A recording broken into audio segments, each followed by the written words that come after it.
Diesel બચાવવા ડ્રાઈવરોને ખાસ તાલીમ, અચાનક બ્રેક અને વધુ ગતિ ટાળવા સૂચના આપવામાં આવી છે. દરેક ડીઝલ વપરાશનું થશે મોનિટરિંગ. દરેક ડિવિઝનમાં આ મોનિટરિંગ કરવામાં આવશે. વેકેશનમાં મુસાફરોની સંખ્યામાં 4% વધારો થયો છે. 11 મેથી અત્યાર સુધી 1 લાખ પેસેન્જર વધ્યા છે.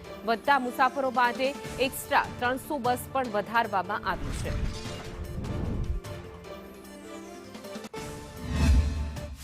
વડાપ્રધાન નરેન્દ્ર મોદીની અપીલ બાદ હવે પેટ્રોલ અને ડીઝલની સાવચેતી સાથે વાપરવા માટેની જે અપીલ કરવામાં આવી હતી અને તેને લઈને એસટી વિભાગ છે તે સજ્જ થયું છે. ત્યારે 300 વધારાની બસો દોડાવવાનો નિર્ણય છે તે લેવામાં આવ્યો હતો, કારણ કે હાલ વેકેશનનો માહોલ છે ને આ જ વેકેશનના માહોલમાં લોકોની અવરજવરમાં પણ વધારો થતો હોય છે.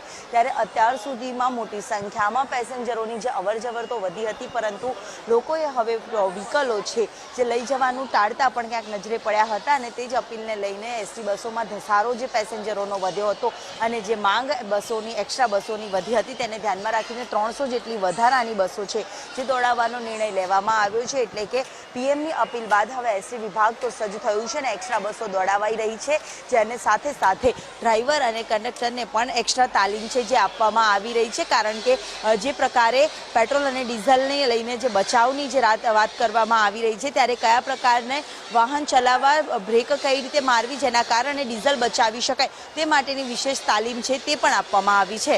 કેમેરામેન મનીષ વાણિયા સાથે દિવ્યા ચૌહાણ, સંદેશ ન્યૂઝ, અમદાવાદ. આગામી સમયમાં 300થી વધારે 300 બસોનું આયોજન કરવામાં આવ્યું છે અને એ ગઈકાલેથી તબક્કાવારમાં સંચાલનમાં મૂકવા માટેનું આયોજન કરી દેવામાં આવ્યું છે, જેમાં ગુજરાત રાજ્ય માર્ગ વાહન વ્યવહાર નિગમ દ્વારા ફ્રન્ટ, રિયર, એર સસ્પેન્શનવાળા BS6ના અને જે પ્રકારના સુપર એક્સપ્રેસ વાહનો અને મિની વાહનોને અને નવીન કલર સ્કીમ સાથે લોન્ચ કરવામાં આવેલા છે. ઉપલબ્ધ કાર્યક્ષમતાને ધ્યાનમાં રાખીને ઈંધણના વપરાશમાં શક્ય તેટલા ઘટાડો થાય અને નાગરિકને અવરોધ રહી જાહેર પરિવહન સેવામાં પ્રાથમિકતા આપવાનો નિગમનો પહેલો ધ્યેય છે. ઓપન હાઉસમાં ડીઝલ સપ્લાય કરતી PSU કંપની જેમ કે IOCL, HPCL, BPCL અને PCRAના પ્રતિનિધિઓનો સમાવેશ કરી તેમના થકી ડીઝલ બચત માટે જરૂરી માર્ગદર્શન આપવા તમામ ડ્રાઈવરોને ઓપન હાઉસમાં સમાવેશ કરવા માટે સૂચનાઓ આપવામાં આવેલી છે.